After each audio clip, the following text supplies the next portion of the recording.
Hai teman-teman, kembali lagi ke channel Chandra Bersaudara. Pada video kali ini kita akan belajar tema 1, organ gerak hewan dan manusia. Subtema 2, manusia dan lingkungan. Pembelajaran 3.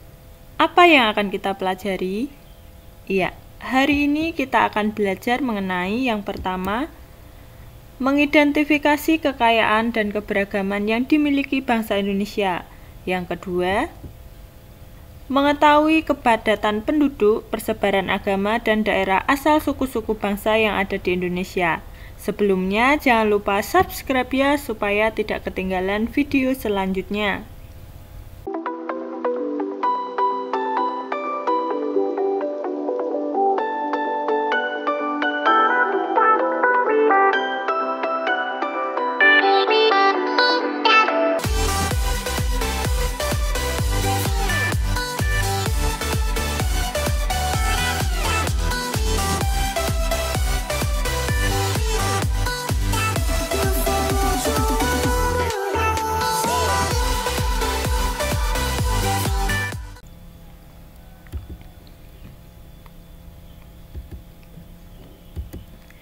Indonesia merupakan bangsa yang dikaruniai Tuhan dengan sumber daya alam yang sangat beragam dan melimpah, mulai dari keragaman potensi alamnya sampai keadaan penduduknya.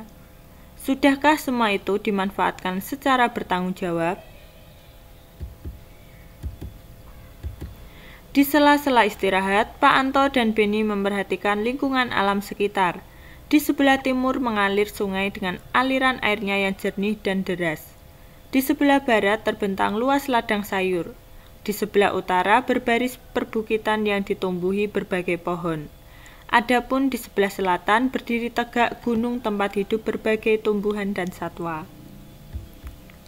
Pak, saya merasa sangat beruntung lahir dan hidup di Indonesia. Tanahnya subur dan alamnya sangat kaya, kata Beni.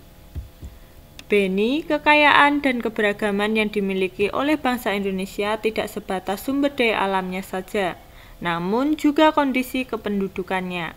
Jumlah penduduk Indonesia sekarang ini sekitar 254 juta jiwa. Penduduk tersebut tersebar hampir di 13.466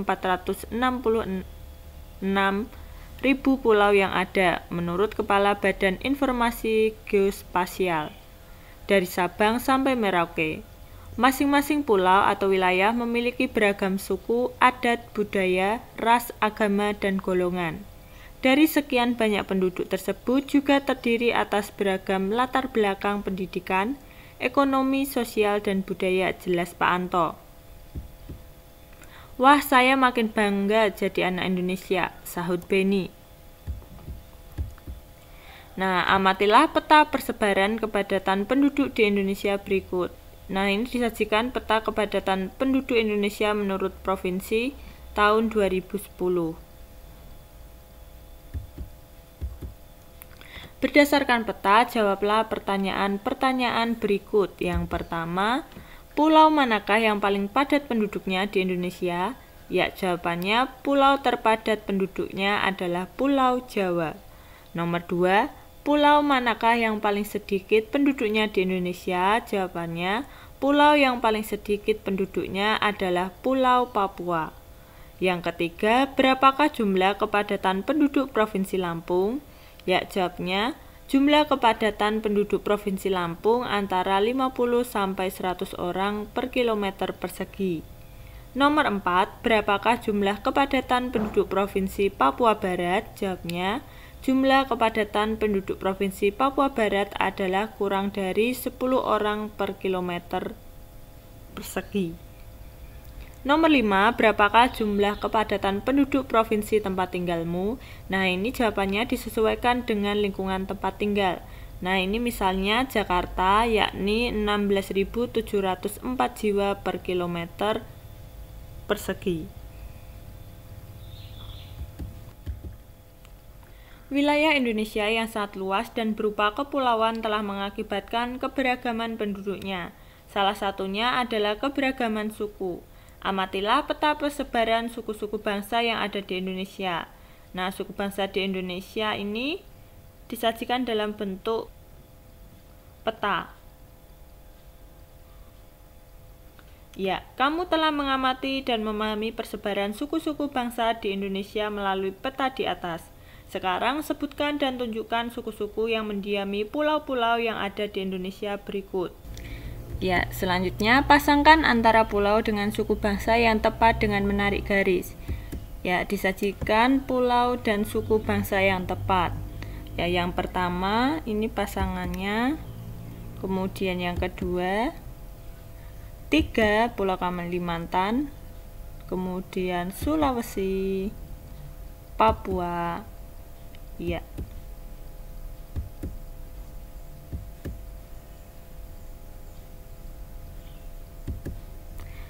Kemudian berilah tanda-tanda seperti berikut pada daerah di peta sesuai persebaran agamanya. Nah, yang biru muda ini Islam, kemudian merah Katolik, kuning Buddha, Kristen warna orange, kemudian Hindu warna ungu, dan yang terakhir Konghucu warna pink atau merah muda. Wah, beragam sekali ya penduduk Indonesia. Untuk mengetahui keberagaman kondisi penduduk Indonesia, bisa kamu mulai dengan mengamati lingkungan tempat tinggalmu. Kamu dapat mengetahuinya dengan melakukan wawancara dengan orang tua, perangkat RT dan RW, kepala desa ataupun tokoh masyarakat. Lakukan wawancara dengan kelompok belajarmu. Sebelum memulai wawancara, lakukan dulu berbagai persiapan, diantaranya yang pertama, tentukan tempat dan waktu wawancara. 2. Tentukan korespondennya. 3. Tentukan tugas masing-masing anggota. 4. Siapkan peralatan. Dan yang kelima, susunlah pertanyaan-pertanyaan dengan baik. Nah, tema wawancara yaitu wilayah tempat tinggalku adalah Indonesia kecil. Hal yang menjadi perhatian ada agama penduduk, suku penduduk, tingkat ekonomi penduduk, dan tingkat pendidikan penduduk. Nah, tulislah hasil wawancaramu pada kolom berikut. Nah, nanti disajikan dalam bentuk kolom dengan judul Desaku yang Kaya. Nah, ciri yang pertama ada fisik. Nah, berdasarkan hasil wawancara nanti ada luasnya, luas desamu berapa, kemudian batasnya sebelah utara, selatan, timur, dan baratnya. Kemudian kondisi alam, misalnya di dekat gunung atau di sekitar pantai. Kemudian untuk ciri non fisiknya ada agama penduduk, itu bisa saja misalnya di tempat tinggalmu mayoritas agama Islam atau ada keberagaman, ada agama Islam, Kristen, Katolik, Hindu, Buddha, dan Konghucu.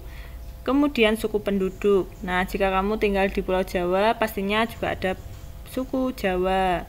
Misalnya ada tetangga yang berbeda suku dari Jakarta, itu ada suku Betawi. Kemudian yang C, tingkat ekonomi penduduk. Nah, tingkat ekonomi penduduk ini berdasarkan pekerjaannya. Ada yang bekerja sebagai guru, kemudian pedagang, kemudian nelayan, guru, dokter, pengusaha, sopir, dan lain-lain, tergantung dengan desamu. Kemudian yang D, tingkat pendidikan penduduk ini bisa dari jenjang SD, SMP, SMA, atau bahkan sarjana. Benny ingin sekali menjadi anak yang peduli terhadap lingkungan sekitar, namun Benny bingung ingin memulainya dari mana, karena lingkungan tempat tinggalnya sangat beragam baik dari sosial, budaya, agama, suku, profesi maupun sumber daya alamnya. Walaupun demikian, semua warga hidup dengan rukun. Mereka saling membantu, terutama dalam masalah-masalah yang berkaitan dengan kepentingan umum. Kepedulian mereka juga sangat tinggi apabila ada salah satu warga yang sedang mengalami kesusahan, seperti saat ada orang yang sakit, ada orang yang meninggal, dan lain-lain. Nah, kita akan membaca teks bacaan yang berjudul Kerukunan Umat Beragama di Indonesia. Kerukunan umat beragama merupakan bentuk hubungan antar manusia yang damai berkat adanya toleransi beragama. Toleransi beragama adalah suatu sikap saling mengerti dan menghargai tanpa adanya sikap membeda-bedakan dan mengecilkan umat agama lain. Kerukunan umat beragama sangat penting bagi bangsa Indonesia untuk mencapai kesejahteraan hidup. Seperti yang telah kita ketahui bahwa Indonesia memiliki keragaman yang begitu banyak. Salah satunya adalah agama. Meskipun mayoritas penduduk Indonesia memeluk agama Islam, namun ada beberapa agama lain yang dianut, yakni Buddha, Hindu, Kristen, Katolik, dan Konghucu. Setiap agama tentunya memiliki aturan masing-masing dalam menjalankan ajaran agamanya. Namun, perbedaan ini bukanlah alasan menjadi pemecah belah, namun justru menjadi pemersatu dan memperkaya nilai-nilai dalam masyarakat. Sebagai satu saudara dalam tanah air yang sama, kita harus menjaga kerukunan umat beragama agar bangsa dan negara kita tetap menjadi satu kesatuan yang utuh. Tri Kerukunan Umat Beragama merupakan program yang dicanangkan pemerintah untuk menciptakan kehidupan beragama damai dan rukun. Program ini menghendaki adanya kerukunan antar umat beragama dalam satu agama, atau inter umat beragama. Kerukunan antara umat beragama yang satu dengan agama lain, dan kerukunan antara umat beragama dengan pemerintah. Hal ini perlu dilakukan untuk mencegah munculnya konflik dalam kehidupan beragama. Tri Kerukunan Umat Beragama bertujuan agar masyarakat Indonesia bisa hidup dalam kebersamaan, meskipun banyak perbedaan. Program ini harus diwujudkan agar tidak terjadi pengekangan dan pengurangan hak-hak dalam menjalankan ajaran agama, seperti dalam pendirian rumah ibadah, pelaksanaan ibadah dan hari besar keagamaan, serta penyiaran agama. Tri Kerukunan Umat Beragama dimulai dengan kerukunan antar umat beragama dalam satu agama atau inter umat beragama. Perbedaan pandangan dalam satu agama dapat memicu terjadinya konflik dalam agama itu sendiri. Oleh karena itu, perbedaan pandangan ini haruslah diupayakan agar tidak saling merasa bahwa pandangannya adalah yang paling benar.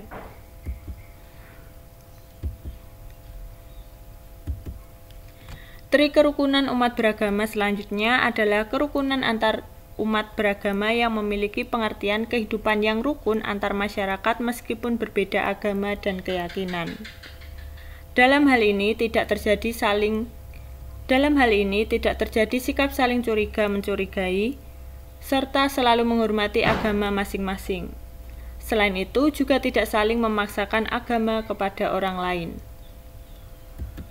Adapun Tri Kerukunan Umat Beragama yang terakhir adalah kerukunan antar umat beragama dengan pemerintah, mengandung pengertian bahwa tiap-tiap umat beragama dapat bekerja sama dan bermitra secara baik dengan pemerintah dalam menjaga kehidupan bermasyarakat, berbangsa, dan bernegara. Dalam hal ini, para tokoh agama dan pemerintah sangat diperlukan perannya dalam mencari solusi yang baik tanpa merugikan pihak manapun. Tentukan ide pokok dari masing-masing paragraf. Ya, paragraf 1, ide pokoknya, kerukunan umat beragama merupakan bentuk hubungan antar manusia yang damai berkat adanya toleransi beragama. Paragraf kedua, kerukunan umat beragama sangat penting bagi bangsa Indonesia untuk mencapai kesejahteraan hidup. Paragraf ketiga, Tri Kerukunan Umat Beragama merupakan program yang dicanangkan pemerintah untuk menciptakan kehidupan beragama damai dan rukun. Paragraf keempat, kerukunan umat beragama bertujuan agar masyarakat Indonesia bisa hidup dalam kebersamaan meskipun banyak perbedaan.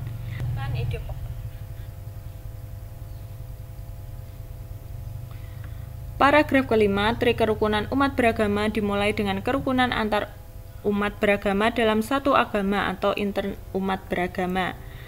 Paragraf ke-6, Tri Kerukunan Umat Beragama selanjutnya adalah kerukunan antar umat beragama yang memiliki pengertian kehidupan yang rukun antar masyarakat meskipun berbeda agama dan keyakinan. Paragraf ke-7, ide pokoknya, Tri Kerukunan Umat Beragama yang terakhir adalah kerukunan antar umat beragama dengan pemerintah, mengandung pengertian bahwa tiap-tiap umat beragama dapat bekerja sama dan bermitra secara baik dengan pemerintah dalam menjaga kehidupan bermasyarakat, berbangsa, dan bernegara. Menjaga kerukunan beragama merupakan perilaku yang baik yang harus dilakukan oleh siapapun. Hal tersebut juga mencerminkan penerapan nilai-nilai luhur yang terkandung dalam sila Pancasila, terutama sila ketuhanan yang Maha Esa. Selanjutnya, setiap sila dalam Pancasila memiliki nilai-nilai luhur yang berbeda satu sama lain. Sekarang bersama dengan temanmu bandingkan nilai-nilai luhur setiap sila dalam Pancasila. Ya, kita akan memulainya dari sila yang pertama, ketuhanan yang Maha Esa. Nah, ini ada mengembangkan sikap menghormati kebebasan dan menjalankan ibadah sesuai agama dan kepercayaan masing-masing. Nilai luhur yang kedua, tidak adanya unsur paksaan dari suatu agama dan kepercayaan terhadap Tuhan Yang Maha Esa kepada orang lain. Yang ketiga, rukun hidup di antara sesama umat beragama dan kepercayaan terhadap Tuhan Yang Maha Esa. Dan yang terakhir, keyakinan terhadap Tuhan Yang Maha Esa dengan percaya yang maha sempurna, maha agung, maha kuasa, maha adil, dan maha bijaksana. Selanjutnya, sila kedua, kemanusiaan yang adil dan beradab. Nilai luhurnya yang pertama, adanya harkat dan martabat manusia. Yang kedua, adil terhadap sesama umat manusia, menghargai terhadap perbedaan suku, agama, jenis kelamin, ras, kedudukan sosial, dan lain-lain. Dan yang ketiga, sadar tentang nilai-nilai kemanusiaan dengan tidak membuli. Ya, kemudian sila ketiga, persatuan Indonesia. Nilai luhurnya yang pertama, sadar dalam menempatkan persatuan dan kesatuan bangsa di atas suatu kepentingan pribadi ataupun golongan. Yang kedua, sadar terhadap keanekaragaman suku dan kebudayaan bangsa. Yang ketiga, menumbuhkan rasa cinta dan tanah air dan bangsa. Yang keempat, sadar dalam memelihara ketertiban dunia berdasarkan kemerdekaan, perdamaian abadi, dan keadilan sosial. Dan yang terakhir, mampu serta rela berkorban untuk kepentingan negara dan bangsa. Selanjutnya, sila keempat, kerakyatan yang dipimpin oleh hikmat kebijaksanaan dalam permusyawaratan dan perwakilan. Ya, nilai luhur yang pertama, sadar untuk bermusyawarah dalam pengambilan setiap keputusan yang menyangkut kepentingan orang banyak atau masyarakat, di mana hal ini dilandasi dengan akal yang sehat dan hati nurani yang luhur. Kemudian sadar akan hak demokrasi dengan memperhatikan harkat dan martabat setiap orang lain. Yang ketiga, sadar untuk menjunjung tinggi setiap keputusan yang dicapai sebagai hasil bermusyawarah. Yang keempat, rakyat merupakan pemegang kedaulatan bangsa. Yang terakhir, sadar bahwa setiap warga negara Indonesia memiliki kedudukan serta hak dan kewajiban yang sama. Dan yang terakhir, sila kelima, keadilan sosial bagi seluruh rakyat Indonesia. Nilai luhur yang pertama, sadar dalam mengembangkan perbuatan luhur yang mencerminkan sikap dan suasana kekeluargaan serta gotong royong. Yang kedua, mengakui hak milik untuk hal-hal yang bermanfaat bagi orang lain. Dan yang terakhir, sadar agar menghargai karya orang lain yang bermanfaat bagi kemajuan dan kesejahteraan bersama. Pancasila menjadi pandangan hidup bangsa Indonesia, maka dari itu perilaku dan sikap masyarakatnya haruslah mencerminkan nilai-nilai luhur Pancasila. Meskipun demikian, sering kita jumpai dalam kehidupan sehari-hari perilaku orang-orang sekitar kita yang tidak mencerminkan nilai-nilai Pancasila. Nah, berikut beberapa contoh perilaku yang tidak mencerminkan nilai-nilai Pancasila. Nah, ini di lingkungan sekolah, contohnya memilih teman hanya yang kaya saja, tidak mau meminjamkan peralatan sekolah kepada teman, mencontek, kemudian berkelahi, tidak mau mengikuti upacara bendera dan mengejek teman. Kemudian yang kedua, di lingkungan rumah, contohnya tidak melaksanakan ibadah sesuai dengan agamanya, tidak mau berbagi makanan dengan anggota keluarga yang lain, bermalas-malasan, membantah orang tua, memaksakan kehendak kepada anggota keluarga, dan berbohong. Sedangkan di lingkungan masyarakat, contohnya tidak mau menjenguk tetangganya yang sakit, melarang orang lain melakukan peribadahan sesuai dengan agamanya, minum minuman keras dan berjudi, tidak mau mengikuti kegiatan kerja bakti, ronda dan rapat lingkungan, suka pamer kekayaan, mencuri, menganiaya teman, dan melakukan kekerasan. Banyak faktor yang membuat bangsa Indonesia menjadi sebuah bangsa yang besar yang bisa disandingkan dengan bangsa-bangsa besar lainnya di dunia. Banyak faktor yang membuat bangsa Indonesia menjadi sebuah bangsa yang besar yang bisa disandingkan dengan bangsa-bangsa besar lainnya di dunia. Banyak faktor pula yang menjadikan kita semakin bangga menjadi warga negara Indonesia. Nah, faktor-faktor tersebut antara lain sebagai berikut. Yang pertama, nilai-nilai luhur yang hidup di tengah-tengah masyarakat. 2. Wilayahnya yang luas dan berupa kepulauan. 3. Letak geografis dan strategisnya. 4. Besarnya jumlah penduduk. 5. Beragamnya suku, agama, ras, dan golongan. 6. Beragamnya budaya sosial dan ekonomi. Keberagaman yang dimiliki oleh bangsa Indonesia tidak terlepas dari pengaruh luasnya wilayah Indonesia. Wilayah Indonesia berupa kepulauan yang terdiri atas pulau besar dan kecil, baik yang berpenghuni maupun yang tidak berpenghuni. Meskipun demikian, keberagaman ini bukanlah menjadi pemecah, justru menjadi pemersatu bangsa dengan berlandaskan Pancasila. Demikian pembelajaran pada video kali ini, semoga bermanfaat ya, dan sampai jumpa di pembelajaran berikutnya. Bye-bye.